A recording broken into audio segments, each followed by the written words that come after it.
রাষ্ট্রপতি জিয়া রহমান তৎকালীন সময় সে ৭৯ সাল থেকে তখন দেখা দুইটা কাজ করেছে সবচেয়ে বাংলাদেশে এখনো যেগুলো টিকে আছে, সেটা হলো যে গার্মেন্টস ফ্যাক্টরি। এই গার্মেন্টসটা করছে কে? শহীদ রাষ্ট্রপতি জিয়া রহমান। আপনাদের জনশক্তি করেছেন কে? আমাদের নেতা গতকাল বলেছে, সেটা শহীদ রাষ্ট্রপতি জিয়া রহমান। আজকে আমাদের এই ২০ কোটি মানুষের ভিতরে ছোট্ট একটা দেশ যেখানে মেল ফ্যাক্টরি খুবই কম, তারপরে কিন্তু আমরা এই যে এই দুটো জিনিসের উপর ভর করে আমরা কিন্তু এখনো টিকে আছি। এবং আমাদের বাংলাদেশের যে জনশক্তি সারা পৃথিবীতে আমাদের মানুষকে, আমাদের পার্টির ভারপ্রাপ্ত চেয়ারম্যান জনাব তারেক রহমান বলেছেন যে আগামী দিনে বিএনপি যখন আপনাদের জনগণের ভোটে ক্ষমতায় আসবে ৬ মাসের মধ্যে ১ কোটি লোকের কর্মসংস্থান করবে। সে ১ কোটি লোকের কর্মসংস্থান কিভাবে করবে সেটাও সে পরিকল্পনা করেছে। ধরেন বাংলাদেশে যে সব মিল ফ্যাক্টরি আছে সেগুলোতে চাকরির ব্যবস্থা করবেন। যে রিক্সা চালায়, যে ট্যাক্সি চালায়, যে সিএনজি চালায়, তাদেরকে কিভাবে প্রযুক্তি এগিয়ে নেওয়া যায় সেই চেষ্টা করবেন। আর বিশেষ করে আমাদের সর্ববৃহৎ যে অবলম্বন সেটা হলো বিদেশে যদি আমরা আমাদের শ্রমিক রপ্তানি করতে পারি, তাহলে সেটা যে অল্প সময়ে যে আমরা কাজটা করতে পারি, যে মানুষগুলো স্বাবলম্বী হয়, একটা পরিবার স্বাবলম্বী হয়, এর চেয়ে আগে কিন্তু কোনো পরিবার স্বাবলম্বী হয় না।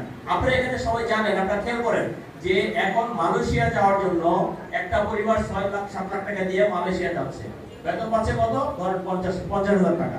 তো ৫০,০০০ টাকা দিয়ে যদি ৬ লাখ টাকা দিয়ে যায়, তাহলে ১ বছর তো লাগে তার বেতনটা এই টাকাও হয়ে যায়। কিন্তু সেখানে তার অতিরিক্ত কাজ করতে পারে, ওভারটাইম করতে পারে। অর্থাৎ যদি একটা কর্মী, একটা ওয়ার্কার বা একটা শ্রমজীবী মানুষ যদি বিদেশে যায়, সে যদি অতিরিক্ত পরিশ্রম করে, সে কিন্তু অনেক বেশি টাকা ইনকাম করতে পারে।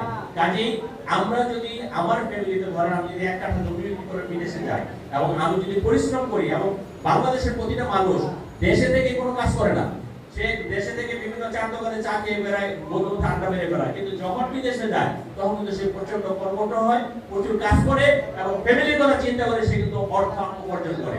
কাজেই আমাদের বাংলাদেশের মানুষ, এই যে ২০ কোটি মানুষের ভিতরে আজকে সারা দেশে বাংলাদেশ থেকে যেভাবে বিদেশে আছে, আগামী দিনে যদি আমরা সেভাবে আরো করতে পারি এবং আমাদের যে পরিকল্পনা আছে, তাহলে কিন্তু অবশ্যই বাংলাদেশের আজকের যে চেহারা, এই চেহারা থাকবে না, সেটা অনেক ভালো হবে।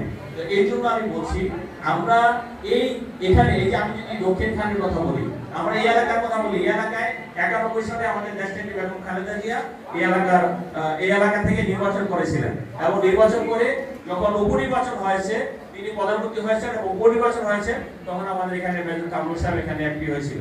আমরা এই এলাকায় যত উন্নয়ন করেছি, গ্যাস, বিদ্যুৎ থেকে শুরু করে, পানি থেকে শুরু করে সমস্ত উন্নয়ন কিন্তু হয়েছে দেশনেত্রী বেগম খালেদা জিয়া যখন প্রধানমন্ত্রী হয়েছেন ৯১ সালে, তখন বিএনপি আমাদের সমস্ত উন্নয়ন হয়েছে।